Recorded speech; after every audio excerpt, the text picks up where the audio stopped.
I'd like to welcome you all to the February 2025 meeting of the City of Chattanooga Industrial Development Board. We do have a quorum, which I would like to note, and also note for the record that this meeting was duly advertised.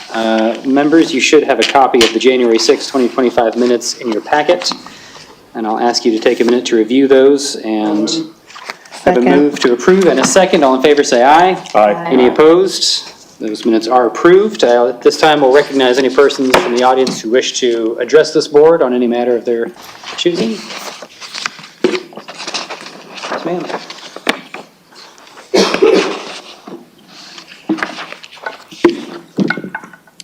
Janice Gooden, representing Caleb and also ATM this morning. Ms. Vernon Sharp is not able to be here in person. As mentioned before, Caleb and ATM has partnered maybe over the last few years to review Ma'am, policies. could you speak up a little bit where we'd all hear you? Caleb and ATM has partnered over the last few years to review policies, especially around TIF and pilot. And I understand there's going to be a presentation today, and the City Council has received a presentation, and they have been reviewing, and they've been asking some good questions. Caleb has also, and ATM has also offered suggestions. Caleb looks forward to the IDB discussion once the council has decided on the first version of the policies. This was the sequence that was followed with the TIF policies last time. The council passed a resolution amending the policies, then IDB reviewed and suggested some changes. So we look forward to the presentation today, and we'll continue to be engaged. Thank you. Thank you, ma'am. Anyone else from the audience like to pose a question to this board? Seeing none, we will move on with our first order of business. Understand that the IDB is being utilized today for a public hearing related to a proposed bond financing for Lindenwood Education System. Is there anyone who can present on that item?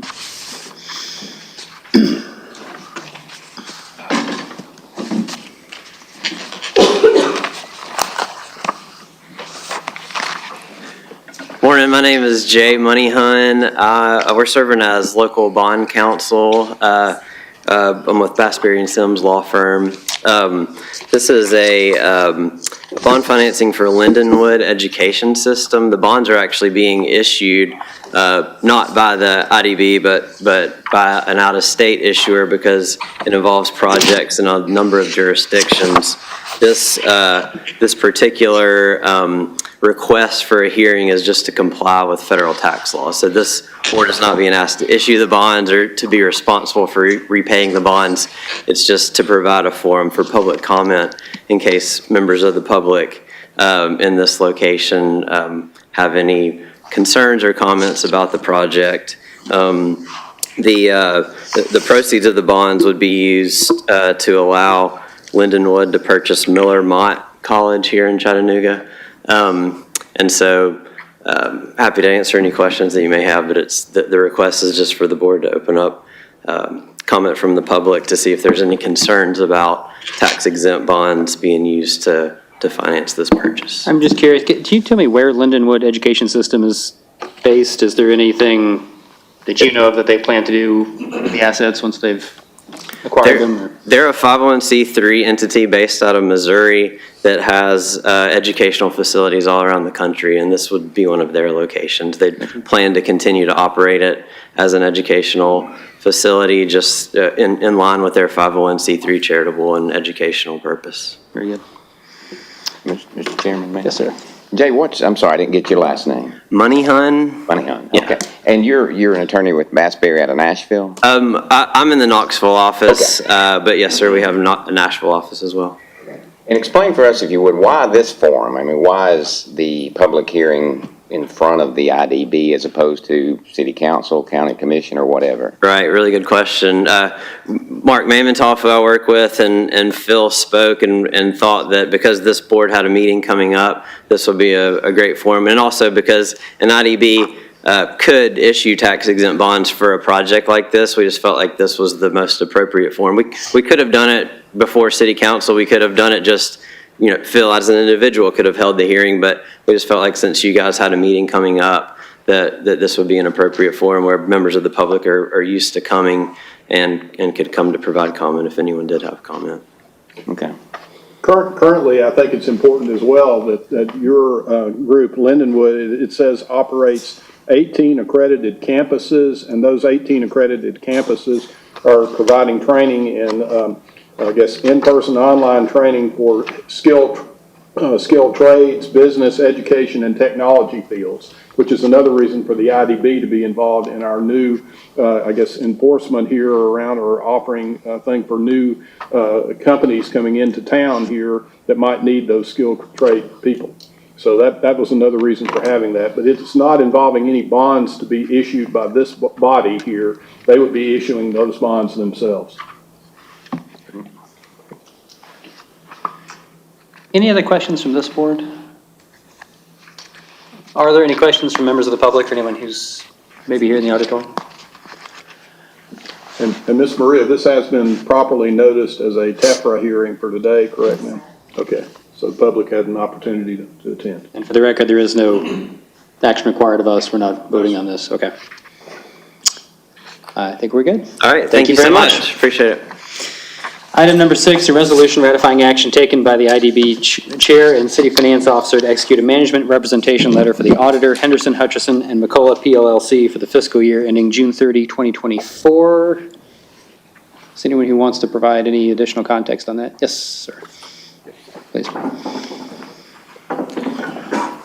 Well, good morning. Brock Oliver, partner with HHM CPAs, here to present the audit for fiscal year 2024.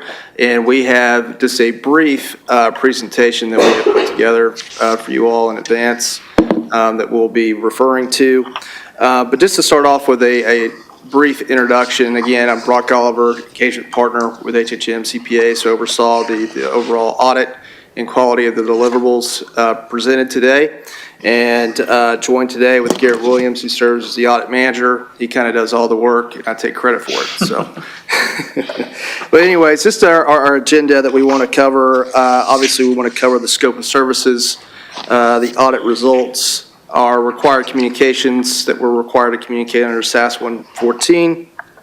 Go over some financial highlights, and then open it up for Q&A.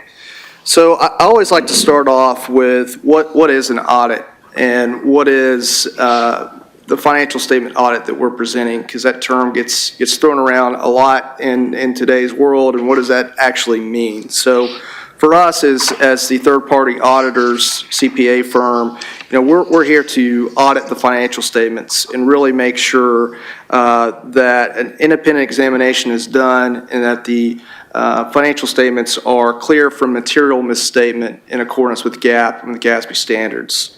We're here to provide reasonable assurance that they're materially correct. So we're not looking at every single transaction, that doesn't meet a materiality threshold. So the way that we do that is that there are a number of risk and factors that we use to calculate to determine where we're going to spend most of our time, and obviously with the objective of providing a opinion on those financial statements.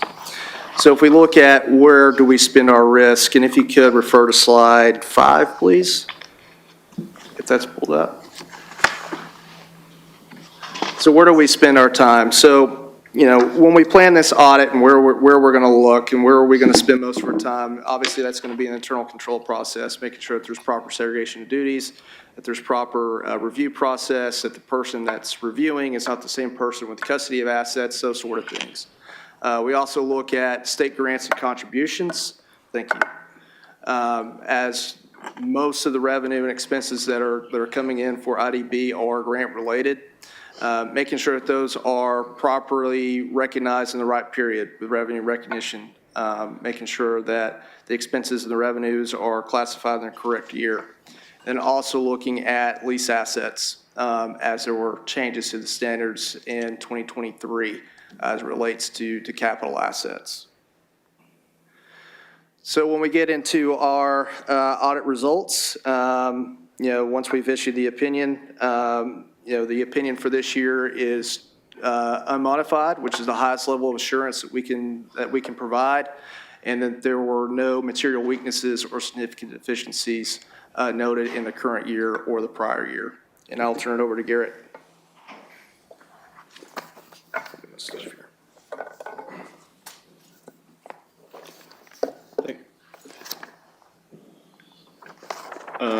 Now we'll look at some of the required communications that we are required to inform governing body. Overall, like you said before, we issue an opinion over these financial statements. Our opinion was unmodified, which is a good, highest level of assurance we can provide. And then we also had no issues with the internal controls over the entity. Something for this year, we had a prior period adjustment. It was not material, but it was related to the accounting of some interest that it wasn't quite necessary to have, so it was backed out, but it wasn't material to the overall financials. Part of our audit is looking at significant accounting policies. Those are all outlined in Note 1 in the financial statements that y'all have. There were no major changes to these policies during the fiscal year. We also look at and evaluate management's estimates. And there were no significant changes to the estimates during the fiscal year as well. Management accounting staff, we didn't have any issues with working with the accounting personnel. Eleanor does a great job helping us, getting us everything we need. And we're always happy to work with them. Consultations with other accountants, we weren't aware of any other consultations with other accountants. Uncorrected misstatements, there were no uncorrected misstatements. There were also no adjustments made by us during the audit, so the numbers were very good, and that makes it easier on us. Like I said a minute ago, we evaluate internal controls and compliance. We had no deficiencies in internal controls related to IDB. So that is always good. Fraud and illegal acts.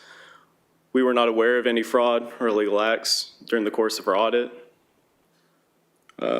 We also did not encounter any difficulties in the audit, errors or irregularities.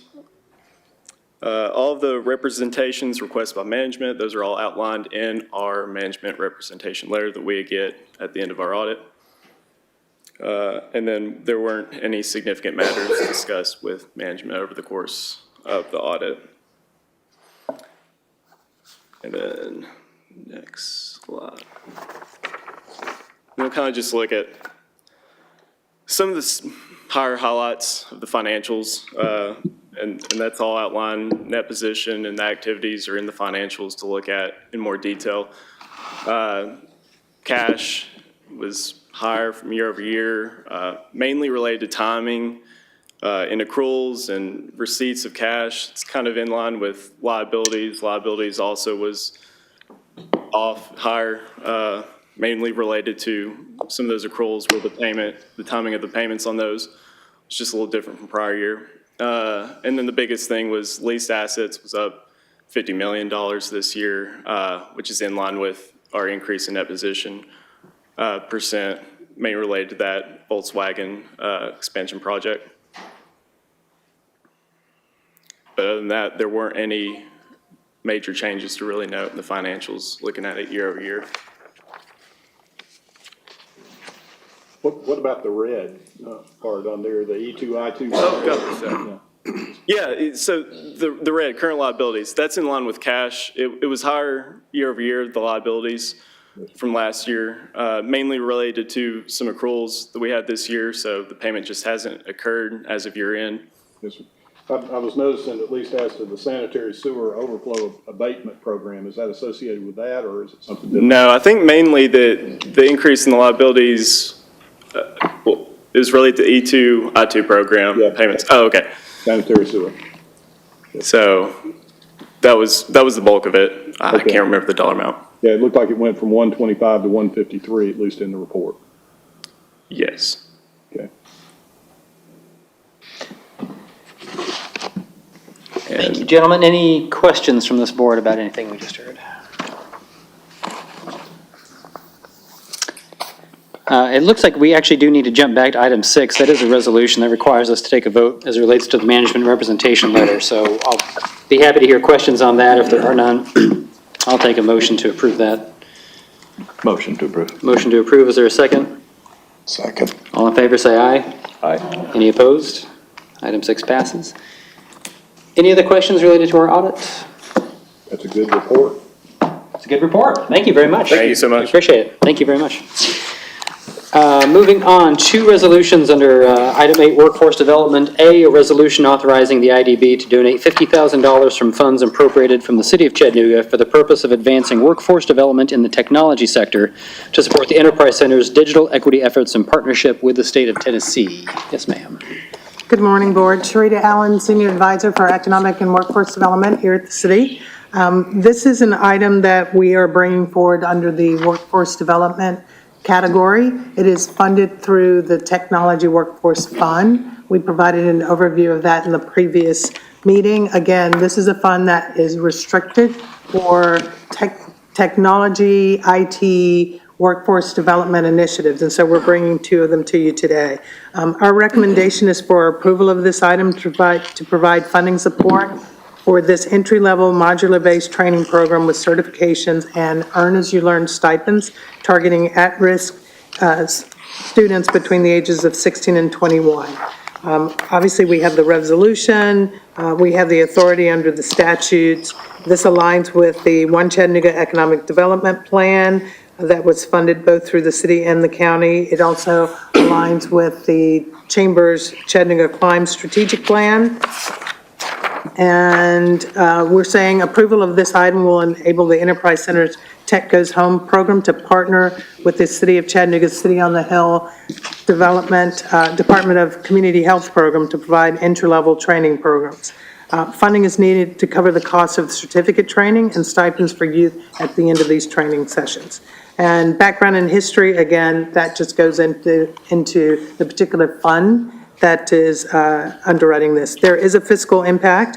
The current balance for the Technology Workforce Fund is $285,000.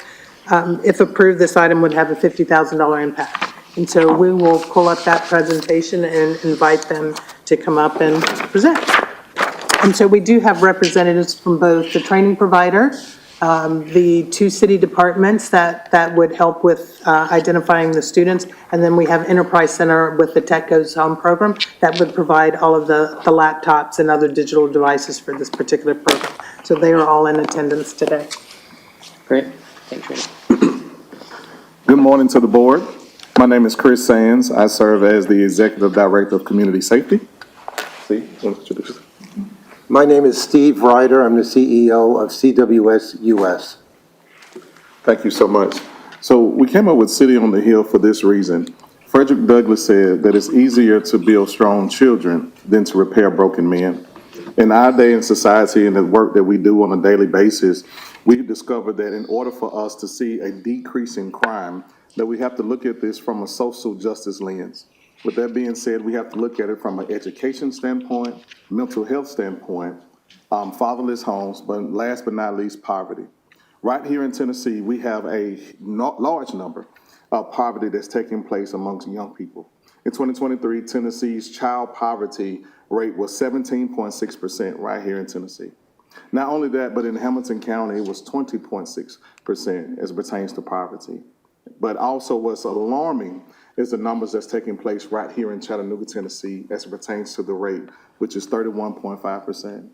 This is alarming numbers that are taking place on an everyday basis for a lot of young people right here in our city.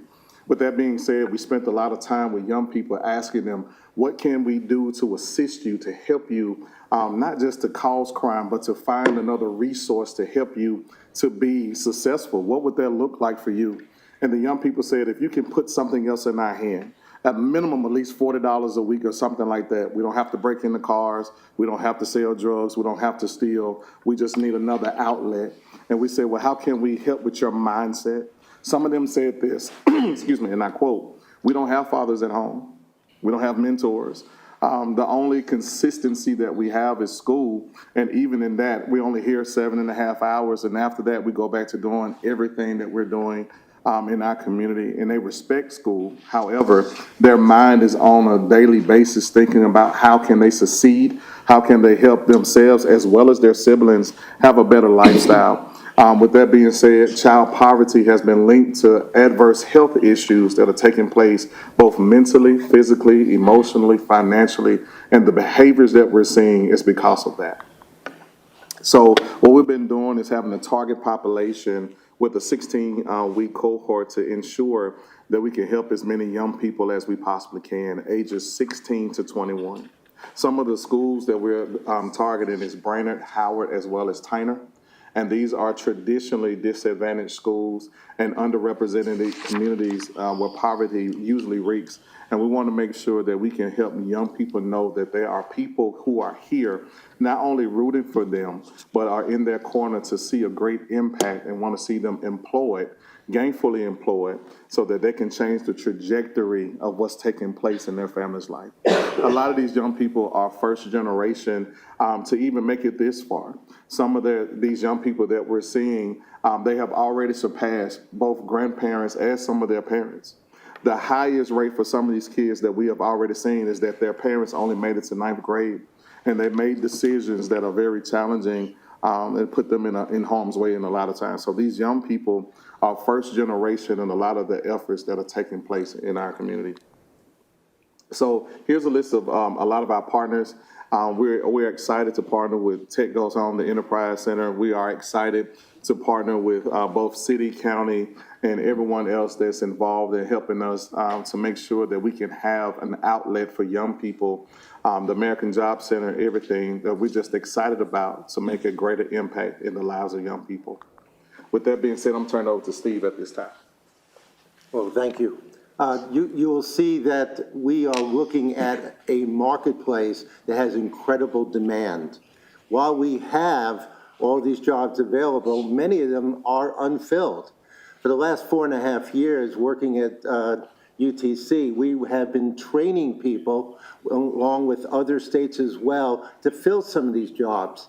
But I will tell you that 5 years ago, the subject of cyber IT was a remote conversation. Today, it's a dining room conversation. We are seeing that schools are generating about 30,000 graduates, that's both 2- and 4-year degrees, to fill what you see in the presentation here. There's almost 500,000 open jobs in just cyber alone. When you look at the total positions that we have here, there's about 4 million overall jobs that you have in the marketplace. Given the fact that these are great paying jobs, high demand, when I started in this program about 4.5 years ago, we were looking at the average job for a cyber person with 5 years experience was literally $99,200.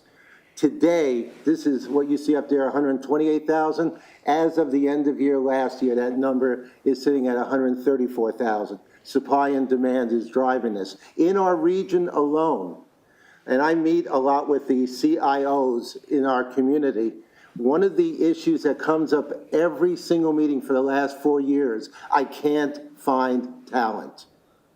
Okay, and so how do we fill that gap?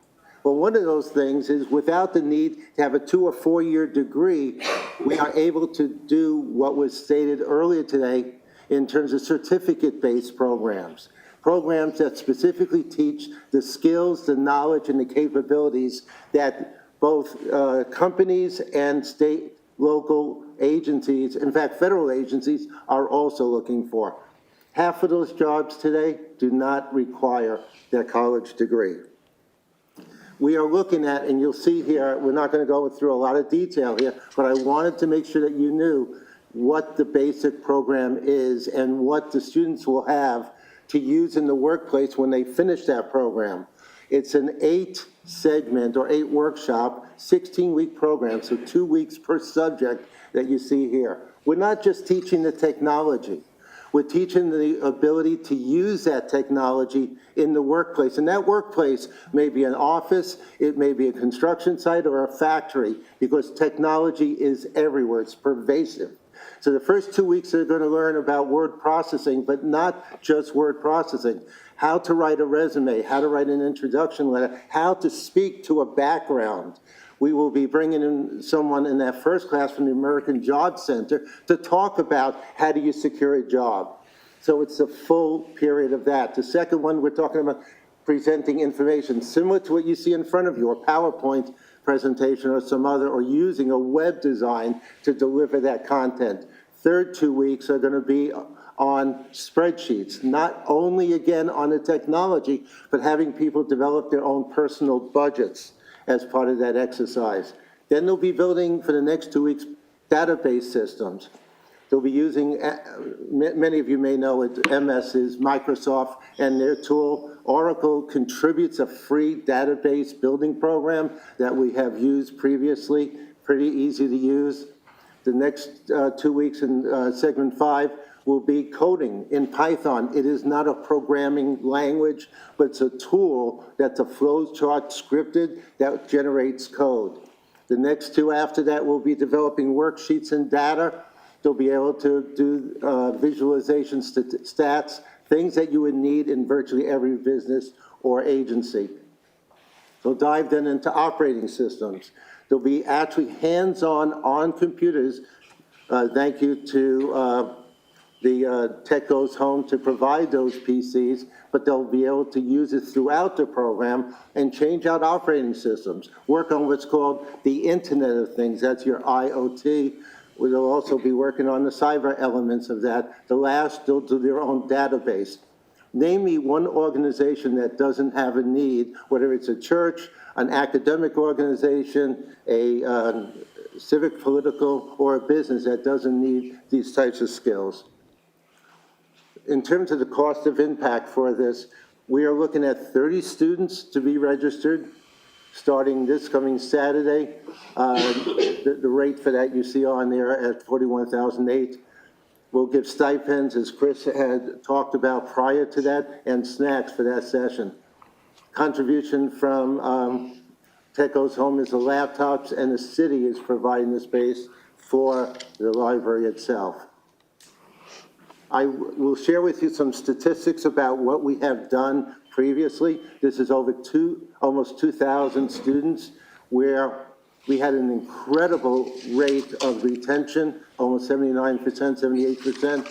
Here we were focusing with a NSA grant to go after vet status, those who served in law enforcement as well as first responders. Underrepresented population was 73.2%, with almost 30% female. And if you look at the population we were working with, that's an incredibly high number as compared to those who serve it. We have about 50 experienced instructors, job opportunities within industry and government partners, as you see there. This program was done virtually. We will be doing our job here using classroom instruction along with the TA in the classroom, because we're dealing with young adults there. The key here is sustainability.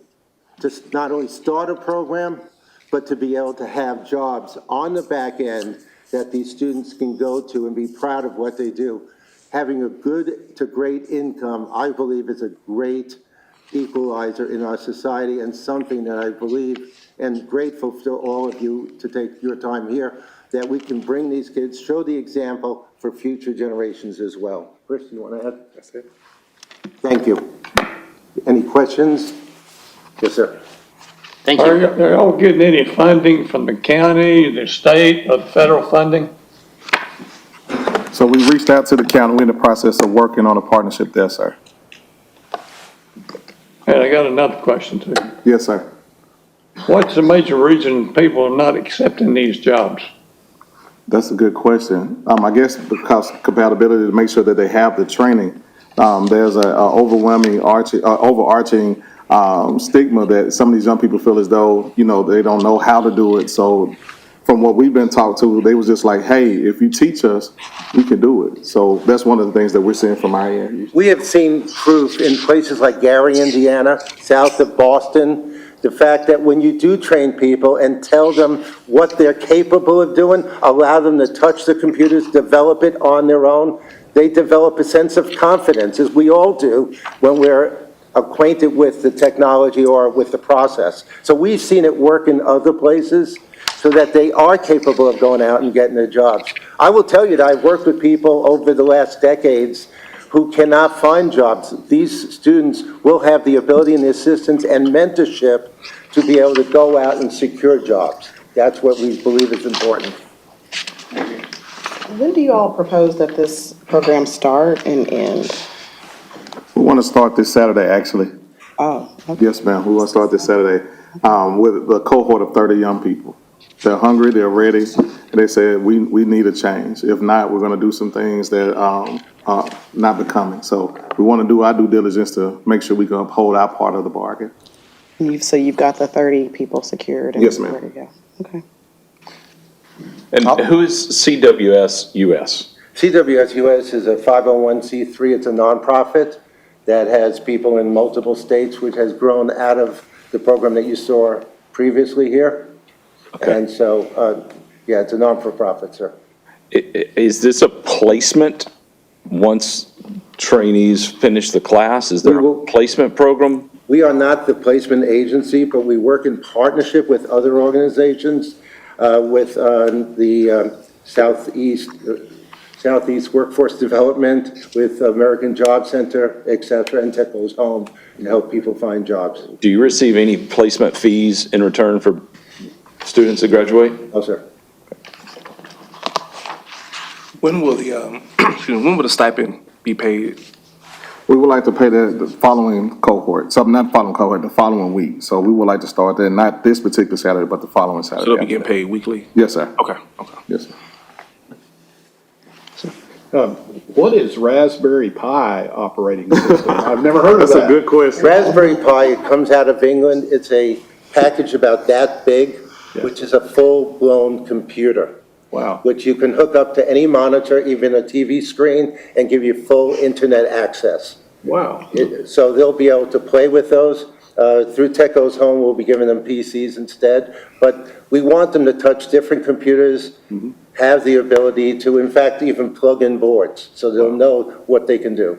Yes, sir. And I saw Ubuntu Philosophy. What is that? I'd never heard of that. It's an accelerator for Bluetooth. Bluetooth. All right. Thank you. So what about skin in the game for the 30 students, like making sure that they come to these sessions, that they get to the sessions and Yes, ma'am. stay engaged? Yeah, number one, we've been reaching out to faith leaders to help us, number one, to provide transportation for them so they have no excuses with getting there. Number two, we're building a cohort around these particular young people because we found out, and from our data, that if you walk with a young person for 52 weeks, it drastically changes the trajectory of those particular young people. So we have different mentors that are coming beside them, calling, checking in, reminding them, hey, you're supposed to be here, to have that commitment. Plus, at the end of it, through our partnerships with the Workforce Development, American Job Center, and places like that, they will have a job. So that's exciting for them already. So it's already been put in their mind. We've been spending time with them and just letting them know that, hey, this is something that you do not want to miss this opportunity for. And you said this is a 16-week program? Yes, sir. Yes, sir. And is this the first one that you guys have operated together? Yes, sir. Okay. And if we were to make this donation, would you be willing to come back and give us feedback on how it's gone? Absolutely. We'd be proud to do so. Okay. You've identified the 30 candidates already. What age are these guys? I mean, 16 is like ninth grade, right? So, I mean, So most of them are 10th graders, yes, sir. So 16 to 21, yes, sir. And this is an after-school project? It'll be on Saturdays. Saturdays only? Yes, sir. To keep them occupied on Saturdays, yes, sir, for 16 weeks. We will be up on the 4th floor of the main library. You're certainly welcome to come in, sit in the back, If you'd like to see what's going on, we welcome you. Great. Good questions. Anything else on this board? What time on Saturdays? What time on Saturdays? 10 a.m. Thank you very much. If there are no further questions, I'm happy to hear a motion to approve this item. Motion to approve. Is there a second? All in favor, say aye. Aye. Any opposed? Item passes. Thank you very much, gentlemen. Item 8B, a resolution authorizing the Industrial Development Board to donate $50,000 from funds appropriated from the City of Chattanooga for the purpose of advancing workforce development in the technology sector to support CoLab's Skills Accelerator in partnership with Generator's platform for upskilling. Yes, ma'am. Board, good morning again. Sherita Allen, Senior Advisor, Economic and Workforce Development.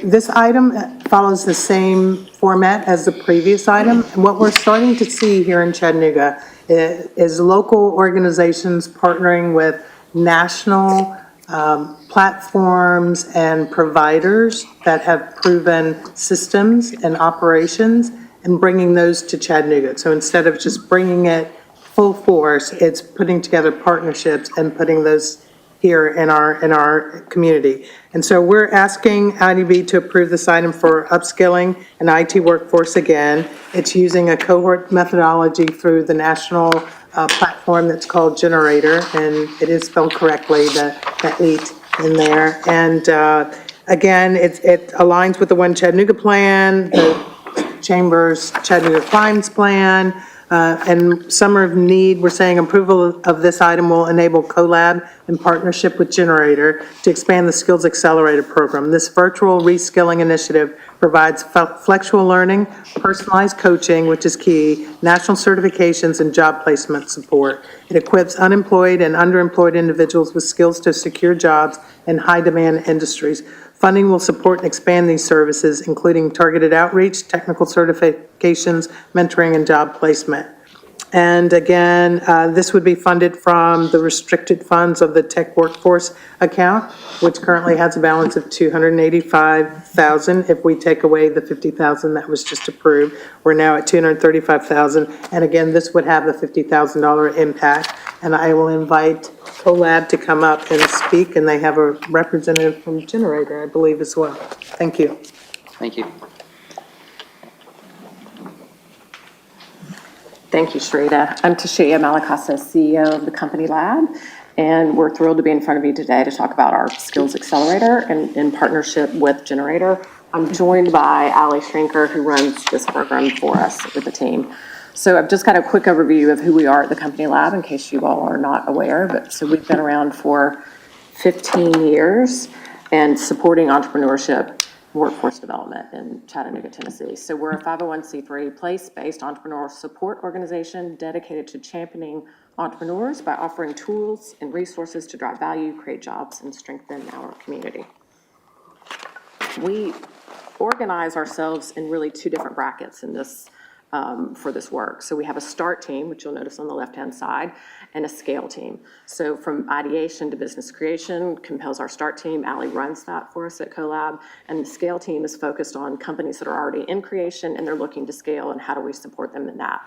Three main buckets of that support come through fuel your funding, which is access to capital. We do that through a number of different programs. We have the only Kiva platform, our hub for the state of Tennessee, which is very active now and growing. We also work with angel investors and other VCs in the space to allow business entrepreneurs and founders to access capital. Accelerate Your Growth is the second bucket, and that is really where we focus on accelerator programs. The Skills Accelerator fits into that bucket. We also run a 12-week accelerator focused on an industry strength in Chattanooga on mobility, transportation, electrification, and so forth. And then Navigate Your Connections is that third bucket. How do we help businesses and individuals who are starting in, their innovations to have access to mentors, have access to pilot opportunities, have access to corporates, and other connecting mechanisms to allow them to be successful. And who we serve predominantly, and in the center, are startups. So these are innovators, again, whether they've got an idea on the back of the napkin or they've got full employment and they've raised millions of dollars. How do we help those startups? That's at the heart of what we do. We also, the second leg of that stool is we want to support our corporate entities and our corporate partners here in the city. So those companies who are looking to hire, those companies who are focused on innovating, and how do they continue to be competitive, and they will do that through innovation. We're supporting those industries that are here in Chattanooga. And then lastly is the community. It's the third leg of that stool. With the innovation, with the business creation, then how does that IP, or how does that job creation, and how do those funds that are funding those businesses compel our community to be stronger? And certainly in the tech base, is what we're focused on. We're creating an entrepreneurial ecosystem. So how do people, whether inside our community or outside, look to Chattanooga and say, this is a place where I want to build my business? So those are the three legs of the stool for us. Again, with the startups being the center of that. So quick overview really for you just about what CoLab is doing. The pillar where I mentioned acceleration, this is where the Skills Accelerator fits into. We have partnered with Generator in two different areas in our organization, running our Sustainable Mobility Accelerator and also with the Skills Accelerator. So we had applied for a grant in partnership with Generator. They built the platform that allows the Skills Accelerator to work, and we have come in behind them to support that in our geography. So again, place-based, this is our place, and how do we take these programs, engage them in this place, and then see that workforce grow? Again, we're focused on tech talent predominantly. This is tech talent for our corporate partners to be able to hire from, and also for our constituents to find those jobs. And I applaud the group that was up here before. It sounds like an amazing program. Where we come in, and I would say that our niche is that we're focused on underemployed and unemployed participants. So in order to be accepted into this program, you have to be in that category. We're checking what that means. What is it? We know how to quantify what unemployed means, but what does underemployed mean? And we're supporting them with certifications in two different categories. That's IT help desk and project management certifications. So they go through a 10-week program with us in those two categories, and the one really compelling piece of this is they get lifetime support. So if they get placed, they get their certification, they go through the 10 weeks, they get a job. If for any reason they lose that job, there's lifetime support for this to allow them to come back in and to get the coaching and mentorship. Even if it's further certifications, they have that with them. There's like an accelerator program that we run for a company. This is for an individual. They are rehearsing interviews. They're being connected to interviews, if there's not a job here in Chattanooga for them to apply to, we find them remote work. So they can remain in this community and still continue to thrive, but be remote workers. So those are some pieces of this program of 10 weeks. Again, I'm pointing out some of the highlights of those. Again, what I think is really compelling, it's that lifetime support and the cohort base with that, and also that they are getting job help and connections with that, whether they're in the employers here in this region or if it's remote work. And happy to answer any questions. And Allie is here, who runs that program for us, to answer some as well. Thank you. Mr. Chairman, how was it, help us understand, how was it, your company lab, how did you guys get wind of this possibility to come in front of the IDB? I mean, I'm just curious how that work in the context of you talked about grants and whatever. Yeah. How did you identify the IDB as a possible source of help? Well, we have a number of connections and partnerships with the city. So we are partnered with the city of Chattanooga and partnered with, we've worked with economic development groups across the state, and that was how we found out about the potential support for this program. Okay. I'm just curious. Yeah. Other questions about this one? It looks like your goal is to have 30 participants per program, and is that just for one 10-week program, or how long does it go? We run 2 programs a month, and we start each program every 30 days. So we will be running, we're doing this for 12 months, and so our goal is to get 30 participants in each program every month, which is a pretty big number if you take this out. So where we really need a lot of support is making sure there are so many wonderful avenues of support for people, but it doesn't help if the tree falls in the forest and no one hears it, right? So our main goal is to be out and working with partners. The Enterprise Center is one of those. So if they're coming out of digital equity, how do we capture those people and get them into the funnel and into these programs? So that's the biggest piece of legwork. The 10 weeks have been set up. All of the pieces of the puzzle, the mentors are all there. Our role really is to get this into our community and make sure that we have the right people in these programs. And it's at 330 people is, it doesn't sound like a big number, but that's a pretty big number for us to try to hit, and that's what we're after. So you're already doing this and see success. This is just going to help expand. Is that my So we kicked this off at the end of last year, and yes, so this is additional support to help us get the constituents into the programs and to advertise this out in our communities. Generator's had this program, and they've done this in other states and other cities across the United States. We felt it was a very powerful program, and we wanted to participate with them here. And that's, so again, the funds aren't to help craft the program or bring people into it, but really to get those connections and draw people into the programs and support them. But we've already run this for a couple of months, and we're hitting those numbers, but I think we can do a lot better. Is Generator a private company? They are a private company, and they run accelerators, actually even internationally. Traditionally, they've been in the same space that we have, really heavily focused on entrepreneurs. But what we have found is that these entrepreneurs, as they grow, they need this tech talent. And what we found too, certainly here in Chattanooga, a lot of times companies, individuals are leaving if they've got those skills because the jobs are somewhere else. This allows us to take our existing talent, upskill them so they're prepared for those jobs and get them, whether it's here or somewhere else, and they'd be able to keep that talent in our community. Okay. Other questions from the board? If there are none, I'll be glad to hear a motion on this item.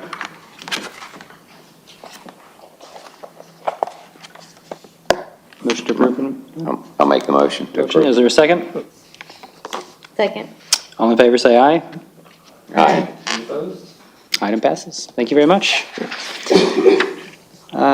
Three other items for discussion, two of which will be quite quick, I think. The first one, presentation, City of Chattanooga draft pilot policies.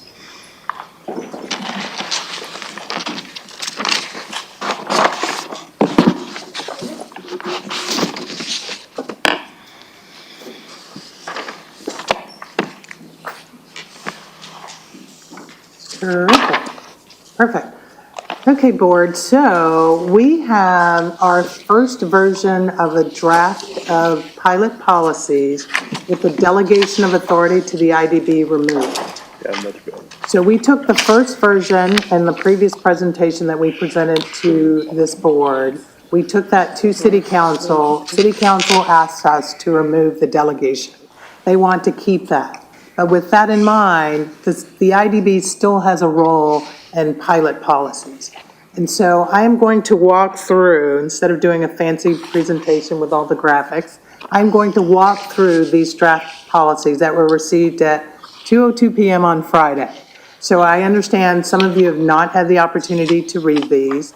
I think I sent them out to you at 5 p.m. roughly on Friday. I know the IDB Council has not read them either. So we've not had time to digest these, but I will walk you through the various sections and what they mean and the different inputs from the various outside entities. And I would like to thank Janice for her comments at the opening of the meeting. I did send these to ATM and I did not hear back from Helen Burns-Sharp, so I was a little concerned that I didn't hear back from her. And then when I didn't see her this morning, I wondered what was up. So thank you for that update. And so if you look at this first section, this is just the purpose.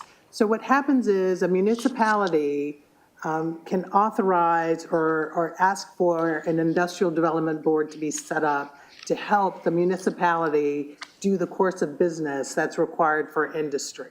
So that, for instance, there are things that the IDB is able to do that the city of Chattanooga is not able to do, but it facilitates some of those activities through the IDB. So as a result, in order for there to be a pilot program with either the city or Hamilton County, there has to be an industrial development board that participates in this particular incentive. So the city of Chattanooga has the City of Chattanooga Industrial Development Board to facilitate it. For instance, Hamilton County has an Hamilton County Industrial Development Board if they want to facilitate pilots solely with their property taxes only. So again, the IDB has a role. So that's this first section. It's just the purpose. What's the purpose? And that is also why the heading is the Industrial Development Board of the City of Chattanooga. Because in order to facilitate a pilot, it has to come through this board. So Section 1 just outlines, this is the purpose, this is what it's set up. It's a lot of definitions. It defines the roles very clearly. Section 2 is where we talk about eligible projects. And so Section 2, this is where we talk about what projects are eligible. And we look at industrial facilities, distribution facilities, office buildings, service facilities. High level spells out what's eligible and what is not. We go through that. In addition to that, there are some parameters around what's eligible, and those are targeted industries through the state of Tennessee, economic and community, the Department of Economic and Community Development.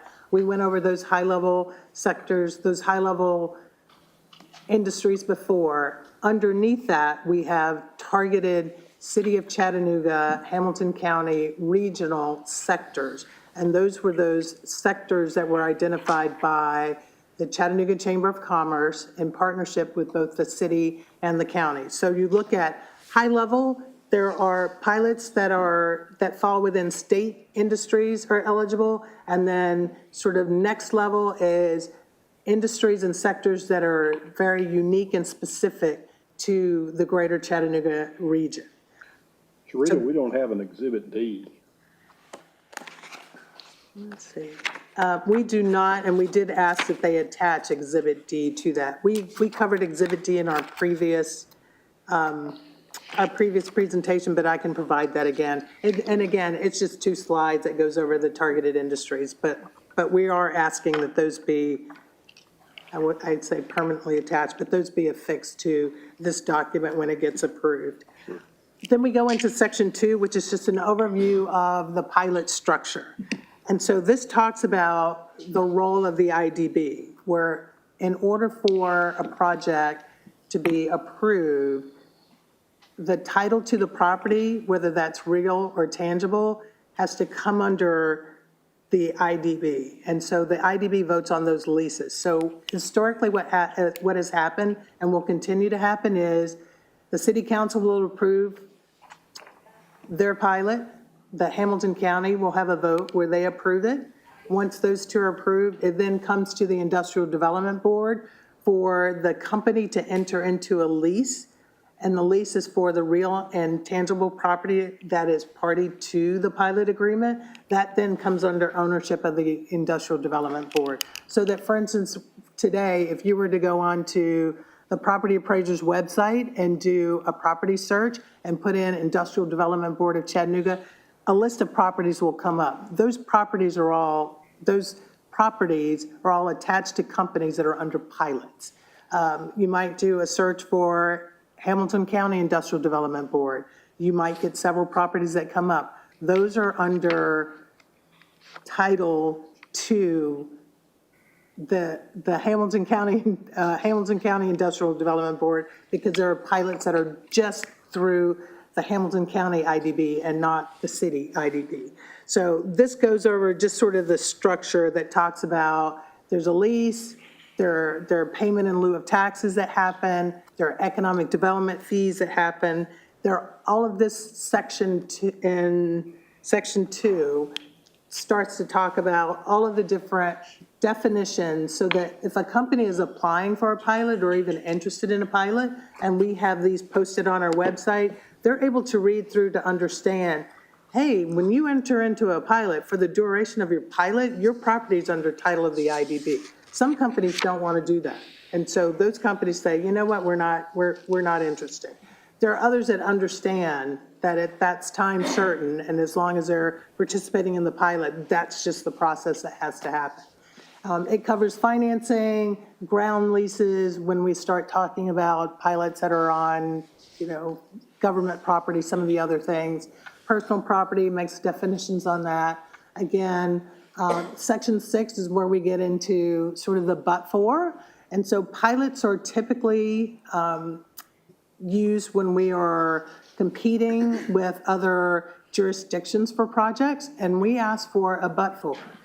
So what we're looking for is, were it not for this pilot, this project would not either expand here or it would not relocate here.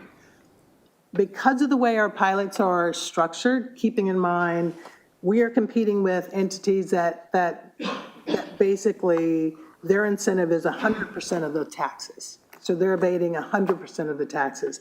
We come out right around 40%? Oh, 30, okay. I was thinking it was about 35. So by the time we get through all of our fees and structures, we're about 30%.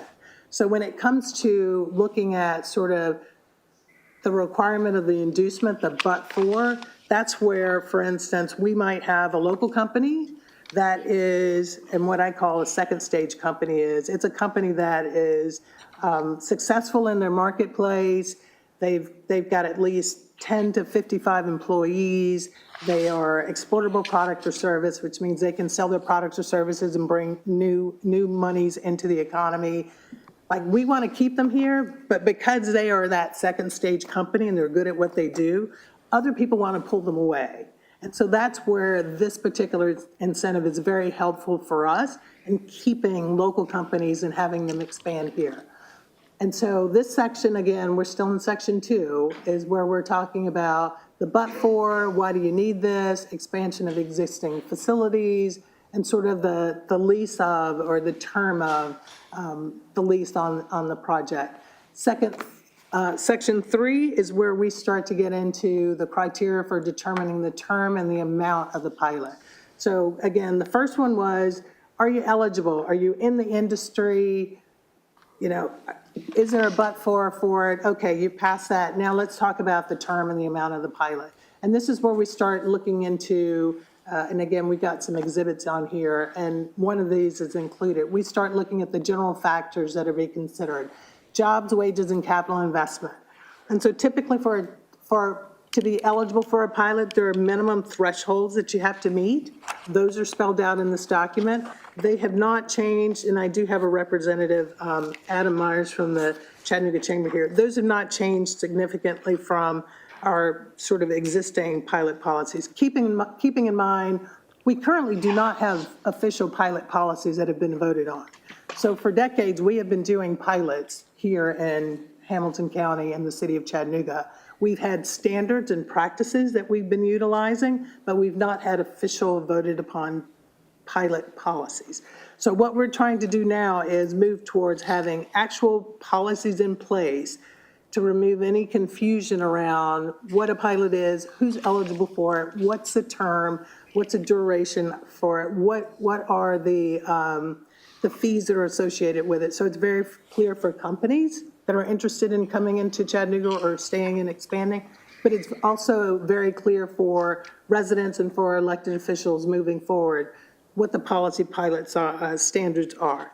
So we're getting into some of that there, where we start looking at jobs, wages, capital investment, minimum thresholds for meeting those. And then there's a chart that we will get to. We're coming up on the chart. Okay. So this section references special considerations. So I will skip ahead and then come back to it. So minimum, jobs, wages, capital investment, and then there's special considerations. That's going to be, moving forward, Exhibit A, which is also going to be called a matrix. And so these are the special considerations. Let's see. There we go. So it's a point system. Depending on where you fall with your jobs, wages, and capital investment, you're awarded points. You have to meet a certain level of points in order to even be eligible. And then once we determine, okay, you're eligible, There are special factors, and that's this chart at the bottom. When we get into the special factors, if you meet those special factors, you get additional points, and those get you an extended term. Those factor into the length of your pilot. And so again, if you're meeting energy efficiency standards and sustainability standards, if you're LEED certified or you're compliant with similar LEED certified programs, there's a maximum of 1.5 points for that. Keeping in mind, if you're eligible for this on the front end, you will be monitored for this for the duration of your pilot. So if at any point you fall out of compliance, there's a penalty for falling out of compliance, which means, and again, Caleb was instrumental in coming in and saying, there's some things that companies should have to meet. And we all agree. The key is, how do we quantify those, and then how do we make sure those are measurable, and how do we make sure we can monitor those so that in the instance where they're not compliant, there's the ability for us to claw back. Additional special factors, again, this is a first draft, so I don't want anybody to get married to the points on this or the locations or the designated areas for development. This is our first draft using input from ATM, Caleb. We had 6 council members who were very instrumental in making changes to the document. We had the chamber, we have the county at the table, and today we will hear from again, this board to look at some of these things and what this board would like to see. So additional points, if you're located in a specially designated economic development zone.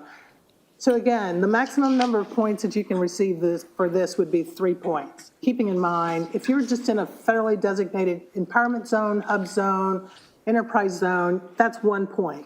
If you are in a brownfield site, an active site for cleanup, you're going to get 2 points. You get an extra point. You're coming in and helping remediate a site. If you were in a targeted site where we would like to see development, say for instance, we wanted to see more development on the south side or more development around the stadium, or we want to see development within a TIF district that's going to drive up the additional increment. 3 points for being located in one of those targeted areas. Again, those still need to be flushed out, but this was sort of internal staff and city and chamber looking at, okay, where are those designated areas where we would like to see targeted development, and let's score higher there. Community benefits commitments, 1 point for this, and again, this is if you're entering into a CBA, a community benefits agreement, you're going to get a point for this. Or if as part of your agreement, community benefits are already baked into your agreement, you will get a point for that as well. Next, local community cooperation. This one was where we were looking at the county wanting to provide additional points which would help extend the term of a pilot for a proposed company. If they were partnering with a school, an identified school program, a Future Ready Institute, if they were putting in a lab, a tech lab at a particular middle school or high school, again, you would get an extra point for that. And then unique employee benefits and apprenticeship programs. Obviously, childcare is critical here, the need for childcare. On-site health clinics, we do have companies that offer on-site childcare. We do have companies that have sort of on-site nurses. It's not that they have full-fledged clinics, but they offer healthcare on-site. So again, that would be something that we would fall under unique employee benefits and apprenticeship programs. Keeping in mind, again, some of these special considerations were items that came from Caleb and others, and we still need to flush out, like, how are you defining unique benefits? And apprenticeship programs is pretty easy for us, so we can kind of score that. And then exceptional corporate stewardship, again, if a company's not compliant with sort of the basics of being a good steward, they're not going to be eligible for a pilot, and it's not something that we would bring forward. But if we have a company that's a certified B Corporation, they will get a point for that. But again, this goes back to how are we defining exceptional corporate stewardship? And so on our side, for instance, if we're looking at a company and they have a 4% turnover rate versus a company that has a 30% turnover rate, obviously we want the 4%, and we would like to be able to give them a point just because of their retention rates. But again, how do we measure that? Are we asking them to self-report? How do we validate that if they self-report? And so some of the scoring metrics we still are working out, because we still have to figure out how to get the information from a company, and we still have to validate that information. So that's what that sort of matrix looks like. And then, let me go back to, and again, we just received this late Friday, so we didn't do a special fancy PowerPoint for you. Okay. Okay, so we've gone over the special considerations, talk a little bit about section 4, which is a pilot application, and we will work to get this posted so that it's available for the general public to review these. I know I did email it out to a couple of people, but we need to post it somewhere. So typically on the application, we have some parameters around when an application comes in, how long it takes for the application to go through the process, some of the questions around it. I'm going to skip forward so we can see the application. Historically, the chamber has provided an application to the company, so the chamber facilitates that process on behalf of both the city and the county. They are funded to do this piece. And what we did was take the existing application, and based on some of the parameters that had been identified in the various sections of the policies, we then sort of fleshed those out within the application.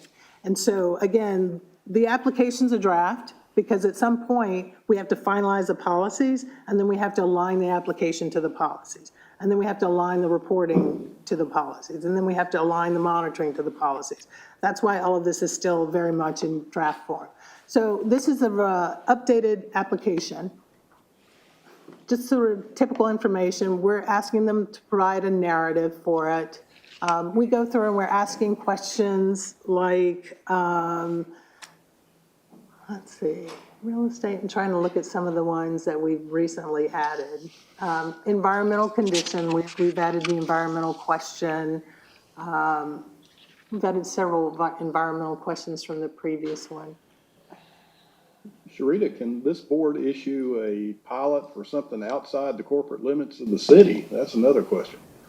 No, this board would not be able to do that, only because the pilot is related to both, it's related to City of Chattanooga property taxes. Right. And it may be related to Hamilton County property taxes, should Hamilton County decide to participate. And so as a result, the IDB has to go through either the city or the county in order for a pilot. So the IDB would not on its own be able to issue pilots. Yeah, that's why I was glad you had number 6 here. If they answer no, then we would not be involved. Exactly, exactly. Is the real estate located within the corporate limits of the City of Chattanooga, yes or no? Yeah. Okay. I'm with Phil. That sounds like that needs to be question number 1. Yeah. Perfect.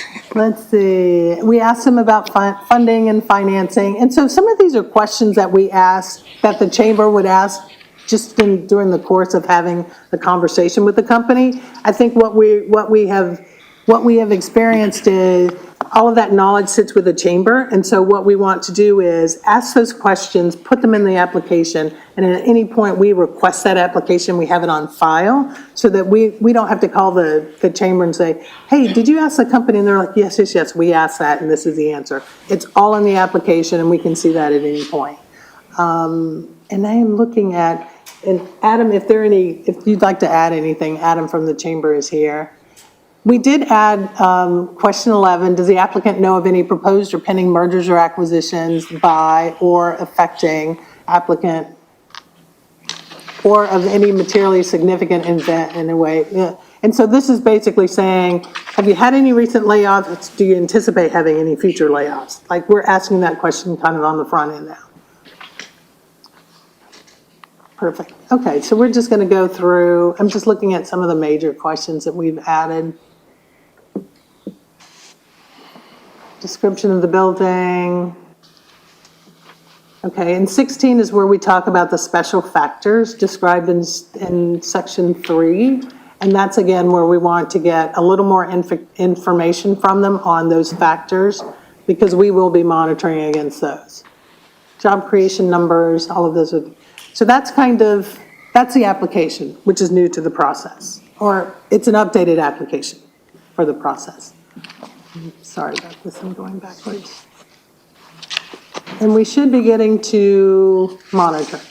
Okay, application, no application. Okay, section 5 is where we start talking about post-closing monitoring and non-compliance payments. And again, this goes back to just making sure everyone understands the role of the IDB and the staff when it comes to, there will be monitoring, and it's monitoring not just on jobs and wages and capital investment, but it's monitoring on those special circumstances that enabled you to extend the length of your pilot.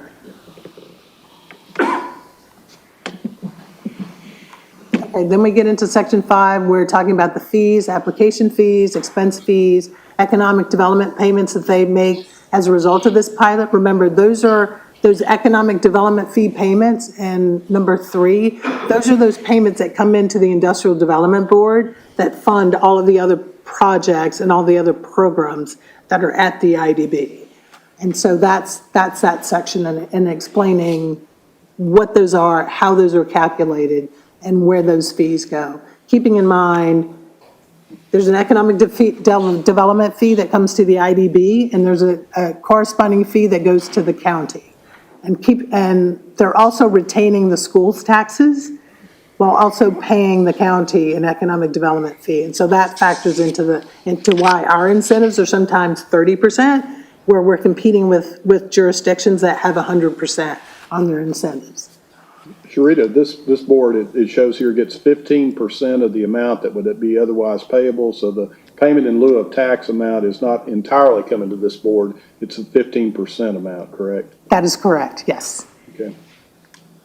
The rest goes to the city? Mm-hmm. Yes. Perfect. And then we also spell out in this particular section, just an overview of if there are any amendments or any changes that need to come post-award. The applicant has to pay for attorney's fees or any expenses associated with coming back to amend any of those documents. Conflicts of interest, ethical standards, again, this is just IDB directors would recuse themselves if there's any conflict.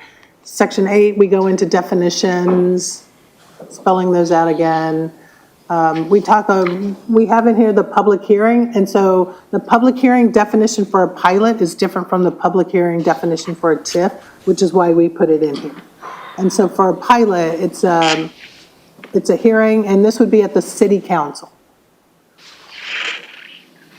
And then miscellaneous and modifications. So, Sharita, if I may, so no more pilot public hearings would come in front of the IDB under this proposal, right? Under this proposal, they would not, no. And so they would be held at the city council, yes. They would be advertised, there would be a link on the city council agenda. So currently, if you were to go to City of Chattanooga website, you go to Stay Informed, you click on Stay Informed, you go down and there's an agenda link. You click on the agenda link and it comes up and it has the agenda by date. There would be a special link that would say public hearing for whatever the pilot is, and you would click on that and all the documents would load for you. And so what's different is now when there's a public hearing for a pilot, all of those documents must be available the week before the public hearing, and those have to be published. So there's a link to those. Historically, that has not happened. It has happened through being on an agenda, but it hasn't been attached to an agenda if it happens at an Economic Development Committee meeting. Moving forward, if it's at an Economic Development Committee meeting, that link and those documents have to be available. So that's a little different. Under this proposal, Sharita, would the Industrial Development Board have any role in the approval or denial of a pilot? Only in its abilities to either approve or deny the lease agreement, accepting it under the authority of the IDB, the lease. You're still going to have to take title of the property during the term. Yes, it still has- And then enter into a lease agreement with the entities. Yes. Correct. Do you want to say that again, a little louder? You're going to have to take title to the property. That's the reason that you get a quitclaim deed from the property owner, and then there's a lease to the property owner from the IDB during the term of the pilot. So if it's up to a 15-year term max on that end of it, then you would have the leasehold interest, or they would have the leasehold interest in it for 15 years, and the IDB would have the title to the property during that term. At the conclusion of the pilot, then there would be a deed back to them at that point in time. And that makes it a lot simpler for the folks in the assessor's office to determine how much the taxes should be. Perfect. And so that's, again, high-level overview of the documents you received late Friday. We anticipate we have 2 meetings scheduled with council members today to review the documents and the changes they wanted incorporated. We probably have additional meetings this week. I do anticipate we will probably discuss these. They will probably discuss these during strategic planning Tuesday at 2 p.m. or so.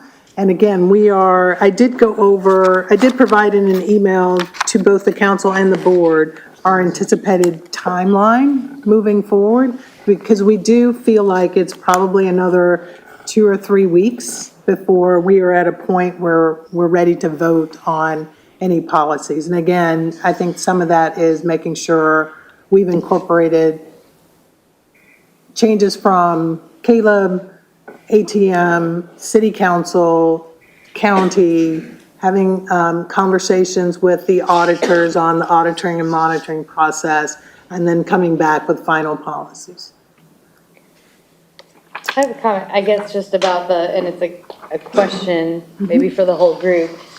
Whether or not this gets passed, which is, like, depending on what you think about it, setting that aside, I think it means that this board is gonna have to be more cognizant of what's going on in city council, because the time to be involved would probably be on the front end. It wouldn't, I don't imagine it would look great to have something passed by the city council and then this board be like, we don't want to give them a lease for whatever reason. So I think it'll change the way we operate, and that's going to have to be something we think about a little bit, just so that we're keeping up with when something's going before the city, and making sure that we communicate, establish how best we do evaluations in that respect. But then also just thinking a little bit more, even from today, about how we schedule things. Like, do we schedule a time to review the various pilots that we have?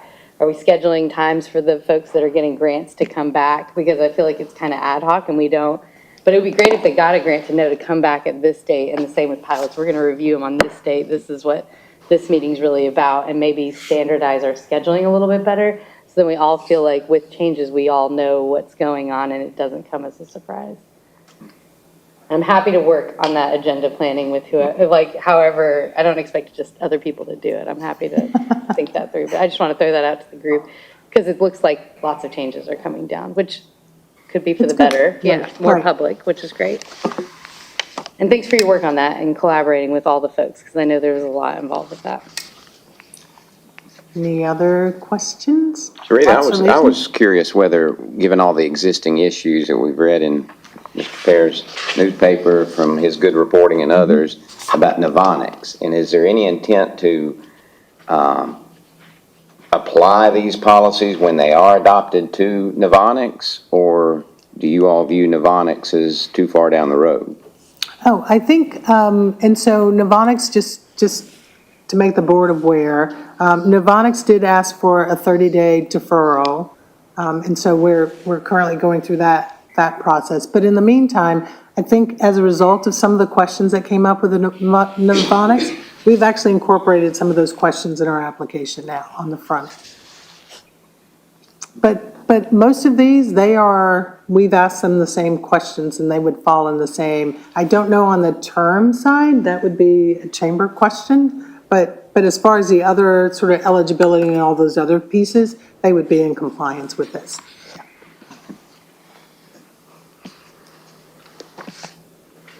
Other questions from this board? And then should I get with you on scheduling? Fine with me. Okay. I don't know if anyone has any objections. Perfect. And then I will get with the chamber and we will look at as part of the process. The chamber's currently creating a diagram to map out the process. We will figure out where we should put the IDB in that process as we're looking to go through approvals so that the IDB gets a review before we get to the lease component of it. That's a great point. Perfect. Okay. Thank you, Ms. Allen. Two remaining items for discussion. Items B and C are two debt obligation reports on tax increment revenue notes, A and B, related to the stadium development project. These reports are included in the information that you have.